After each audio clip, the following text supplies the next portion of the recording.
ईमानदारी एक ऐसा गुण है जो व्यक्ति को कठिन परिस्थितियों में भी सही मार्ग दिखाता है।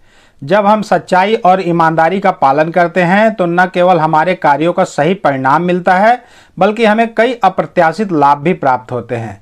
आज की कहानी इसी संदेश को एक प्रेरणादायक तरीके से प्रस्तुत करती है, जिसमें एक साधारण लकड़हारा अपनी ईमानदारी से वह सब कुछ पा लेता है जिसकी कल्पना तक उसने नहीं की थी। नमस्कार दोस्तों, मैं राजेश चौहान एक बार फिर से आपके सामने उपस्थित हूँ रहस्य रोमांच से भरपूर कहानियों की पोटली में से एक और रोचक कहानी के साथ। आपका हार्दिक स्वागत है मेरे YouTube चैनल राजेश क्लासेस में। अगर आपने प्रस्तुत कहानी में सिखाए गए गुण को सीख लिया तो आपको सफल, सुखी और समृद्धशाली होने से कोई नहीं रोक सकता। कहानी शुरू करने से पहले आपसे एक अनुरोध है, अगर आप चैनल पर नए हैं और बुद्धि, ज्ञान, जानकारी के मामले में दूसरों से हमेशा 2 कदम आगे रहना चाहते हैं तो चैनल को सब्सक्राइब करके रख लें। इस कहानी के माध्यम से आज आपको एक लाइफ चेंजिंग सीख तो मिलेगी ही, साथ ही आप बेस्ट इंग्लिश नॉलेज भी पाने वाले हैं, जो कि इंग्लिश के मामले में भी आपको दूसरों से बिल्कुल अलग बनाएगा। क्योंकि कहानी के दौरान हम नए नए वर्ड्स की एक से अधिक यूनिक मीनिंग्स को तो जानेंगे ही, साथ साथ ग्रामर और विशेषकर टेंस के पोर्शन को बड़ी ही बारीकी से और बहुत ही आसान भाषा में कवर करते जाएंगे। इसके अलावा मैं आपको यह भी बताता जाऊंगा कि किसी वर्ड का बिल्कुल सटीक प्रोनाउंसिएशन क्या होता है।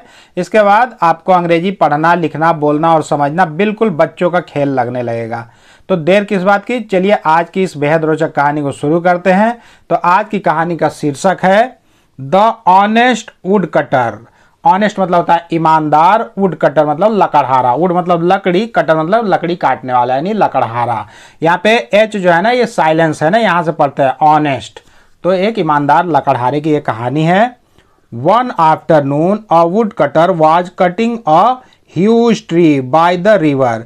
एक दोपहर, आफ्टरनून मतलब होता है दोपहर, एक दोपहर को एक लकड़हारा वाज कटिंग काट रहा था एक बहुत बड़ा, ह्यूज मतलब बहुत बड़ा, ट्री पेड़, बाय द रिवर नदी के किनारे। वैसे तो बाय मतलब द्वारा होता है, से, तक, ये सब होता है, लेकिन बाय मतलब के पास या के किनारे भी होता है ना, इसका मतलब। तो नदी के किनारे एक बहुत बड़े पेड़ को काट रहा था। ह्यूज, देखिए यहाँ पे यू को हम यू ही उच्चारित कर रहे हैं ना, क्यों? क्योंकि मैंने आपको बताया था कि जब भी किसी वर्ड का अंतिम अक्षर ई से समाप्त होता है तो ये जो ई है ना, ये तो साइलेंस हो जाता है, लेकिन अपने पहले लगे जो भी वाउल साउंड है उसका उच्चारण, उसका जो साउंड है वही कर देता है जो ओरिजिनली हम अल्फ़ाबेट में पढ़ा करते हैं। तो वहाँ पे यू को यू पढ़ते हैं ना, तो इसकी वजह से इसे आप यू ही पढ़ रहे हैं, ह्यूज। और एक गुण और है, जब भी जी या सी के पहले ई लग जाता है ना तो जी का उच्चारण ज कर देता है और सी का उच्चारण भी स कर देता है, ठीक है ना। जी के बाद ई आई वाई या सी के बाद ई आई वाई अगर लगा हो तो उसका उच्चारण ज और स पढ़ते हैं ना। तो वह नदी किनारे बहुत बड़ा पेड़ काट रहा था। अचानक, सडनली, सडनली मतलब होता अचानक। His ex fail into the water, उसका जो कुल्हाड़ी था, एक्स, एक्स मतलब कुल्हाड़ी, फेल गिर गया, इनटू द वाटर पानी में, पानी में गिर गया। एक और चीज आपको बता दूं कि जब भी 2 वाउल साउंड के बीच में टी अथवा डबल टी हो तो अमेरिकन एक्सेंट में वहां पे टी को ड से उच्चारित करते हैं ना, ड ध्वनि से। जैसे उन लोग अगर अमेरिकन एक्सेंट में पढ़ेंगे तो इसको बोलेंगे वाडो, ठीक। और एक गुण और है कि जब भी आर के पहले कोई वाउल साउंड हो तो वहां पे आर साइलेंस हो जाता है या आधा अधूरा उसको उच्चारित करते हैं, तो वाड, ठीक। यहाँ पे भी इसको कड ही पढ़ेंगे ना, क्योंकि ये 2 वाउल साउंड के बीच में डबल टी है, तो वुड कड या वाड ये चीज होता है। तो आगे बढ़ते हैं। The wood cutter had only 1 axe. Wood cutter लकड़हारे के पास था, हैड, यहाँ पे जो हैड ना ये पॉजेसिव वर्ड के रूप में यहाँ पे लिखा गया है ना, यानी अधिकार संबंधी बातें बताता है कर्ता के। जब भी इसके बाद वर्ब का थर्ड फॉर्म नहीं देखेंगे तो ये अधिकार संबंधी बातें बताने लगता है कि उसके पास था, उसका था, ये चीज ना। और अगर वर्ब का थर्ड फॉर्म लगा रहेगा इसके बाद तो यानी कि वो पास्ट परफेक्ट टेंस का एक हेल्पिंग वर्ब कहलाएगा, ठीक। तो बोल रहा है उसके पास केवल एक ही कुल्हाड़ी थी लकड़हारे के पास, और ही हैड लॉस्ट इट, और वह इसे खो चुका था, खो दिया था। यहाँ पे जो है ना ये पास्ट परफेक्ट टेंस का हेल्पिंग वर्ब कहलाया, क्योंकि यहाँ पे लूज का लॉस्ट लिखा हुआ है ना, लूज मतलब खोना, लूज का पास्ट टेंस है लॉस्ट, यानी थर्ड फॉर्म यहाँ लिखा हुआ है, यानी चुका था, लिया था, दिया था, किया था, ये सब जो है ना वाक्य के अंत में लगता है, शब्द के अंत में। तो वह उसे भी खो दिया था। एक ही उसके पास कुल्हाड़ी थी, उसको भी वो खो चुका था क्योंकि वो पानी में गिर गया ना। He did not have money to buy another eggs. उसके पास have वही के पास है, के पास था। तो यहाँ पे did not लगा ना, इसलिए ये verb का फर्स्ट फॉर्म लगा ना have। नहीं तो अगर यहाँ पे did नहीं लगा होता तो had लगा होता है। तो ये पास्ट इंडेफिनिट टेंस का नेगेटिव सेंटेंस बन गया कि उसके पास पैसे नहीं थे टू बाय खरीदने के लिए, अनदर दूसरा कुल्हाड़ी खरीदने के लिए उसके पास पैसे नहीं थे। जब भी टू के बाद कोई वर्ब देखेंगे ना तो वहाँ पे टू का मतलब के लिए से पढ़ेंगे ना आप। वैसे टू का मतलब को, से, तक ये सब होता है। तो उसके पास पैसे नहीं थे खरीदने के लिए दूसरा कुल्हाड़ी, इसलिए he sat by the river, वह नदी के किनारे बैठ गया। बाय मतलब वही द्वारा तो होता है, से तक किनारे, तो नदी किनारे नदी के पास बैठ गया। एंड वेप्ट और रोने लगा। वीप का वेप्ट हुआ ना, और रोने लगा खूब। The river goddess heard him weeping, नदी की देवी थी, नदी की देवी उसको रोते हुए सुनी। हिम मतलब उसको रोते हुए, वीपिंग ये कंटिन्यूअस फॉर्म में लिखा गया है ना, तो इसका मतलब हो गया रोते हुए। तो जो नदी की देवी थी वह उसको रोते हुए सुनी। सी अपीयर्ड बिफोर हिम, वह उसके सामने प्रकट हुई। अपीयर मतलब होता है प्रकट होना। बिफोर मतलब के पहले, के सामने होता है ना, पहले या सामने या समक्ष कुछ भी होता है बिफोर मतलब। तो वह उसके सामने, उसके समक्ष प्रकट हुई। एंड आस्क्ड और पूछी। वाई ही वॉज वीपिंग, वह क्यों रो रहा था। ये पास्ट कंटिन्यूअस टेंस का सेंटेंस होगा क्योंकि यहाँ पे हेल्पिंग और वाज लगा है और मेन वर्ब में आईएनजी जुड़ा हुआ है। तो पूछी कि वह क्यों रो रहा था। The wood cutter told her about the eggs, जो लकड़हारा था उसने कह दिया उससे अबाउट के बारे में, द एग्स कुल्हाड़ी के बारे में उसे वो बता दिया, कह दिया कि मेरे पास एक कुल्हाड़ी था जो कि नदी में गिर गया है, अब मेरे पास दूसरा कुल्हाड़ी नहीं है, अब मैं क्या करूं, वही रोते हुए बताया। द रिवर गॉडेस डिसअपियर्ड, अब जो नदी की देवी थी वो अंतर ध्यान हो गई, गायब हो गई। डिसअपियर्ड मतलब अंतर ध्यान हो जाना, गायब हो जाना, कहीं से विलुप्त हो जाना, तो वहां से गायब हो गई।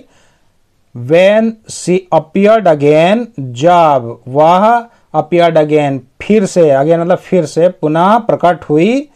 She showed the woodcutter a gold axe, उसने दिखाया, वो दिखाई उस लकड़हारे को एक सोने की कुल्हाड़ी दिखाई वो उसको। He shook his head and said, No, this isn't mine, उसने हिलाया। सेक का सुख हुआ ना, सेक सुख सेकन, सेक मतलब हिलना, हिलाना, कपकपी, थरथराहट, ये सब होता है ना, उसको भी सेक बोलते हैं। तो उसने हिलाया अपने सर को, हेड मतलब सर, अपने सर को हिलाया और कहा नहीं, यह मेरा नहीं है। माइन मतलब मेरा होता है ना, मेरा, अपना। एक माइन मतलब खदान भी होता है, खदान, सुरंग, लेकिन उसका यहाँ मतलब नहीं निकालेंगे ना क्योंकि वो सेट नहीं हो रहा है, इस सेंटेंस के साथ फिट नहीं बैठ रहा है ना। इजंट जो है ना, इज नॉट का कॉन्ट्रैक्शन फॉर्म है कि नहीं, यह मेरा नहीं है। देखिए यहाँ पे भी आई को आई पढ़ रहे हैं, कारण ये ही है। तो the goddess showed him a silver eggs, उसके बाद फिर से वो अंतर ध्यान हो गई थी, फिर गायब हो गए, फिर नदी में डुबकी लगाई, फिर उसमें से एक चांदी की कुल्हाड़ी निकाली और उसके बाद उसको जो देवी थी वह दिखाई उसे एक चांदी की कुल्हाड़ी, सिल्वर मतलब चांदी की कुल्हाड़ी दिखाई। अगेन फिर से, he shook his head and said, फिर से उसने अपने सर को हिलाया, ना में हिलाया और बोला नॉट दिस आइदर, यह भी नहीं है। आइदर मतलब या तो होता है ना, दोनों में से एक, या तो ये या तो वो। आइदर मतलब भी होता है, ये भी नहीं या ये भी नहीं, या ये भी या वो भी। तो बोल रहा है यह भी नहीं है। The goddess then served him an iron axe, फिर से वो जो देवी थी नदी की, वो फिर से एक बार डुबकी लगाई, बोले ठीक है फिर से लाती हूँ। फिर वो लाई और उसके बाद वह एक आयरन, लोहे की कुल्हाड़ी लेकर आई और उसको दिखाई, उसको एक लोहे की कुल्हाड़ी दिखाई। The wood cutter wiped away his tears and sad yes this is mine. जो लकड़हारा था उसने अपने आंसू को, टीयर्स, टीयर्स मतलब होता है आंसू, तो अपने आंसू को उसने पोछा। वाइप, वाइप मतलब होता है पोछना। यहाँ पे भी आई को आई पढ़ रहे हैं इसी की वजह से।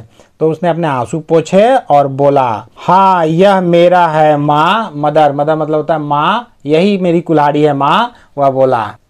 द गॉडेस सैड, अब वो देवी बोली, देवी माँ बोली, नदी की देवी, your honesty has moved me. तुम्हारी जो ईमानदारी है, ऑनेस्ट मतलब ईमानदार, ऑनेस्टी मतलब ईमानदारी, तुम्हारी ईमानदारी ने मेरा मन परिवर्तन, हृदय परिवर्तन करा दिया। मूव्ड, मूव मतलब हिलना, डुलना, हिलाना, चलना, स्थान परिवर्तन, द्रवित करना, डिगाना अपनी जगह से कहीं से। तो वो बोल रही है कि तुम्हारी ईमानदारी जो है उसने मुझे प्रभावित किया, मुझे द्रवित कर दिया। टेक ऑल 3 एक्सेस माई सन, मेरे बेटे, मेरे पुत्र, इन तीनों, ऑल 3, इन तीनों कुल्हाड़ियों को लो, ले लो, रख लो। ऑनेस्टी ब्रिंग्स ग्रेट रिवार्ड्स, ईमानदारी लाती है बहुत ही बड़ी, महान, ग्रेट मतलब महान, बहुत बड़ा, रिवार्ड पुरस्कार, इनाम। तो ईमानदारी बहुत बड़ा पुरस्कार लाती है। ब्रिंग का ब्रिंग्स हुआ है ना, क्योंकि एक वचनकर्ता के साथ क्रिया में यस या यस कौन से टेंस में जुड़ता है? प्रेजेंट इंडेफिनिट टेंस में, और यहाँ पे डू डज नहीं लगता है, याद है ना ये नियम। तो वह प्रेजेंट इंडेफिनिट टेंस का ये सेंटेंस हो गया, और यह संदेश भी दे रहा है कि ईमानदारी बहुत बड़ा पुरस्कार लेकर आती है जीवन में। तो इस कहानी से हमें यह शिक्षा मिलती है कि ईमानदारी एक महान गुण है और इसका पालन करने से जीवन में अनेक लाभ प्राप्त होते हैं। लकड़हारे की ईमानदारी ने उसे न केवल उसकी अपनी कुल्हाड़ी वापस दिलाई, बल्कि साथ ही उसे सोने और चांदी की कुल्हाड़ियां भी प्राप्त हुई। इसका मतलब है कि सच्चाई और ईमानदारी से न केवल हमारी समस्याओं का समाधान होता है, बल्कि इसके परिणाम स्वरूप हमें और अधिक पुरस्कार भी मिल सकते हैं। इस प्रकार हमें सच्चाई और ईमानदारी का मार्ग अपनाना चाहिए। तो इस वीडियो में आज के लिए बस इतना ही। यदि आज का लेसन आपके जीवन में जरा सा भी वैल्यू ऐड किया होगा तो कृपया वीडियो को लाइक करें, चैनल को सब्सक्राइब करें और बेल आइकन को प्रेस करके ऑल पर सेट कर लें, ताकि मैं जब भी इस तरह कोई वीडियो अपलोड करूं तो उसका नोटिफिकेशन सबसे पहले आपको मिल सके। तो बहुत जल्द मिलते हैं एक और मजेदार और ज्ञानवर्धक वीडियो के साथ। तब तक के लिए आप लोग अपना ध्यान रखें, खुश रहें, मस्त रहें, स्वस्थ रहें। नमस्कार।